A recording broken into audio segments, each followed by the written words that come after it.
St. Jude, I'll get you that $10 after Mass. Thank you for making this work.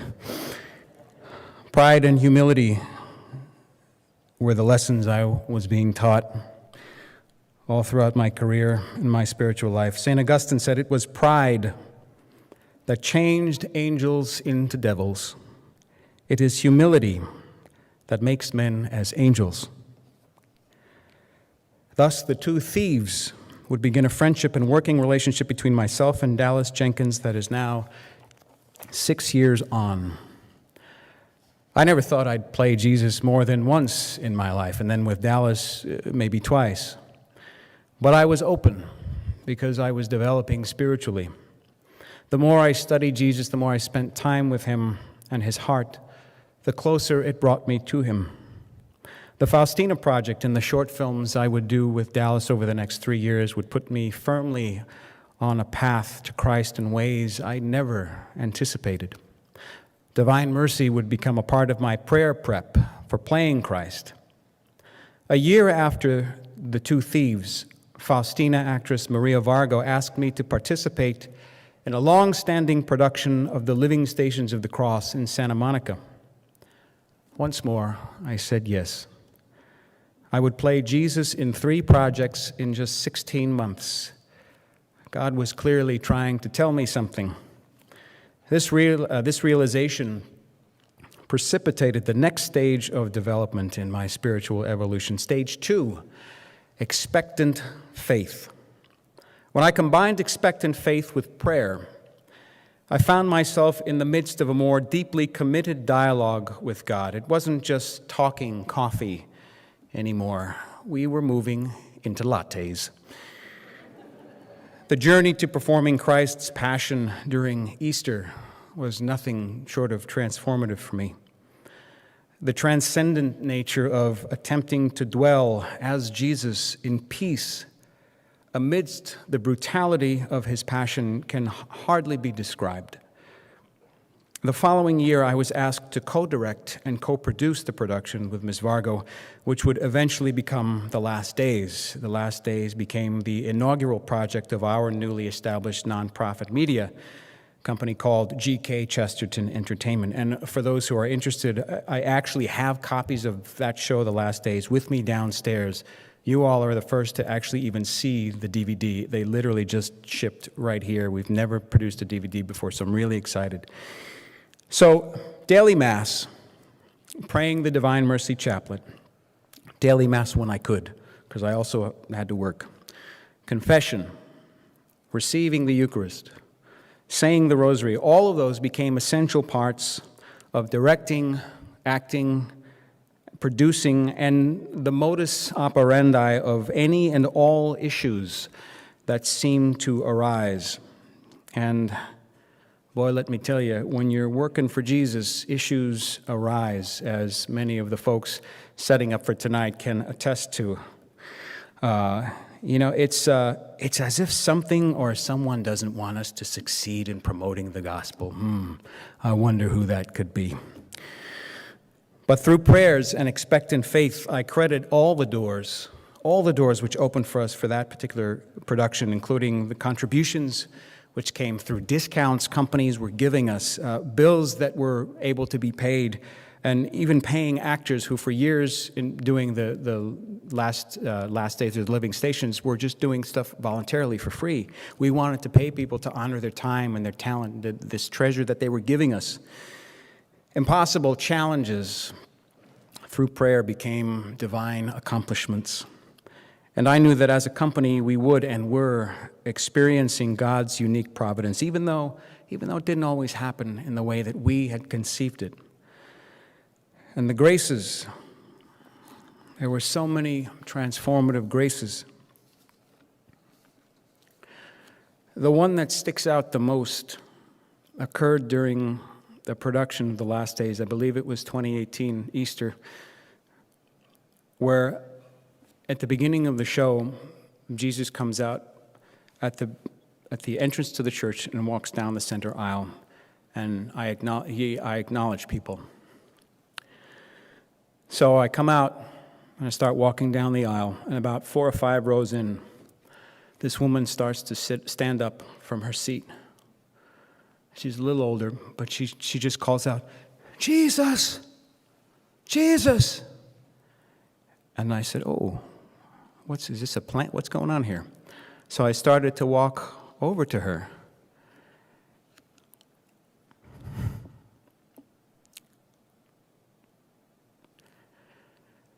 Sorry.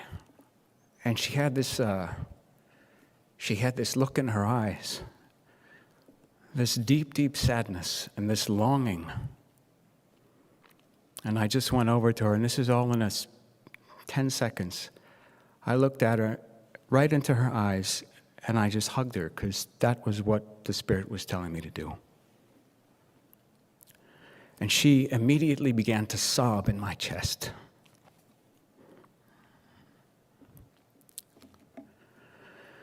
The following week, during a recap before our next performances where we discuss what went well, what didn't go well, one of the cast members stood up and told me that that woman was a friend of hers who had recently just lost her adult son in an accident. And that upon seeing me coming down the aisle as Jesus, she just was convinced, like the woman with the 12-year hemorrhage, that if she just touched my cloak, that she could connect to the soul of her son. Humbling, to say the least. St. Vincent de Paul said the most powerful weapon to conquer the devil is humility. For as he does not know at all how to employ it, neither does he know how to defend himself from it. God's mercy flows through humility. Following that performance, one of the most profound moments of God's mercy in my own life would arrive during the height of my struggle as an actor 8 years in LA, which would inevitably lead to stage 3, total surrender, combined with stage 1, prayer, and stage 2, expectant faith. There was no denying that the Lord was doing a work of preparation in me. To maintain the coffee talk analogy, stage 3 is what I would consider the extra large triple shot Spanish latte with oat milk. Dairy allergies, what can you do? Stage 3 is where God got real with me, or more accurately, I got real with God. With all the time I'd spent playing Christ, my faith and prayer life were very active, but not more active than me. What do I mean by that? I mean, I was doing everything within my power to make my career happen. I prayed, I had faith, I had expectant faith even, but I was also juggling 7 different side jobs at that point. The deception was I didn't have a choice. I had to work. No, I didn't. God's like, hey, let me help. No, I got this, God. I'm doing everything. I'm sending auditions. I'm sending emails. I'm looking for ways to, God, let me help you. No, I got this. Listen, I got this. Okay, you got this. And I tried to get it. I tried to do it all myself. 7 jobs, rideshare driver, cater waiter for 3 companies, brand ambassador, means you advertise a bunch of stuff, dialect coach, I do different dialects, special needs assistant, I still do that, storyboard artist, and I even gripped. The stands that are set up to shape the light on a film set or movie set, I put those up. Occasionally, very occasionally, I'd book a voiceover job, or every couple of years, a TV acting gig. But I wasn't making a living in LA, and I was struggling. It's like the more jobs I took, the less money I made. I said, how does that math work? How does that even work? When it came to my career, I had one prayer for 8 years in Los Angeles. I said, Lord, if there's anything else you see me doing, if there's any other way that you wish me to serve you outside of being an artist, please tell me what it is, because this is really hard. Silence. The desire never left to be an artist, to act. It only increased. The opportunities were virtually non-existent. I couldn't understand it, and I couldn't take it anymore. I hit my limit. So on a Saturday in May, I woke up in debt, $100 overdrawn, $20 in my pocket, so zero, really, and no food in my house. So I did what I always did, and I dropped to my knees in prayer. But this time was different. This time I was operating from a place of absolute brokenness. And I said, Lord, I've done everything you've asked me, as far as I can tell. I've asked you to show me something different if that's what you've called me to do. You haven't. I thought, Lord, you help those who help themselves. That's what I've been doing, 7 jobs. Is that not helping myself? What am I doing wrong? How much more can I help myself? And I'm still struggling in a way I never thought I would be at this point in my life. So if you want me to keep going here, Lord, you need to step in because I physically can't do it anymore, okay? I'm surrendering it all to you because you said your yoke is easy and your burden is light. So here, you take it, Lord. I'm giving you all my problems and I'm stepping back, man. I surrender.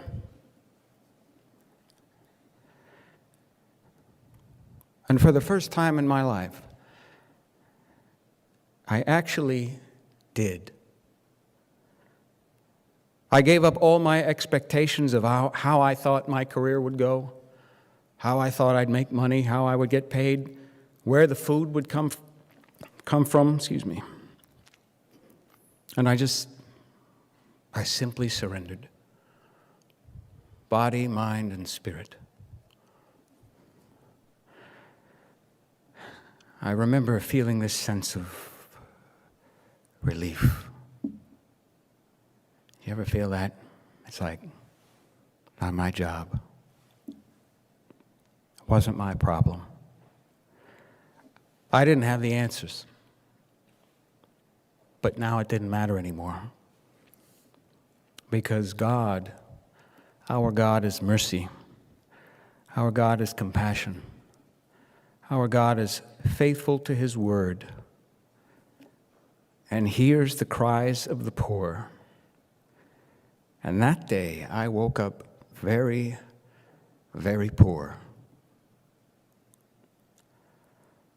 But in the afternoon, the Lord was true to His word. I picked up my mail, and there were 3 checks waiting for me, which covered my bills, put food on the table, and restored my financial standing. I nearly passed out.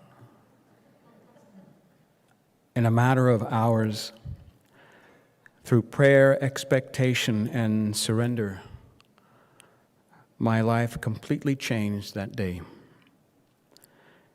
And I've never worried about anything in the same way since. I still have the same problems I did before, but just not in that way. Different things. But when they come, I don't approach them in the same way anymore, because it's not up to me. I do everything that I know I can do, and I just surrender. Matthew chapter 6:25 has become particularly resonant for me.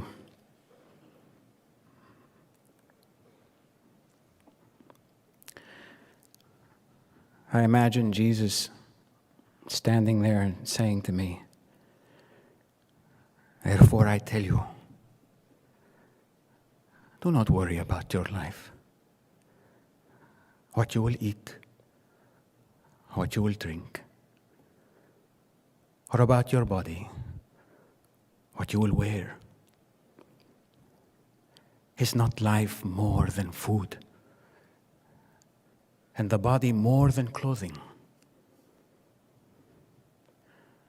truth. So, of course, I still, as I said, suffer the same slings and arrows and hitches of the human condition that we all do. But that financially inciting incident to my deeper conversion, that reversion, that born-again Catholic catharsis, was and continues to be evidence of God's mercy and grace abounding in my life. That He compels me to share as a testament that if we are humble, willing, and faithful enough to submit and trust Him, then with prayer, expectant faith, and complete surrender, anything is not only possible, but promised, because He is mercy. Thank you so kindly. God bless you.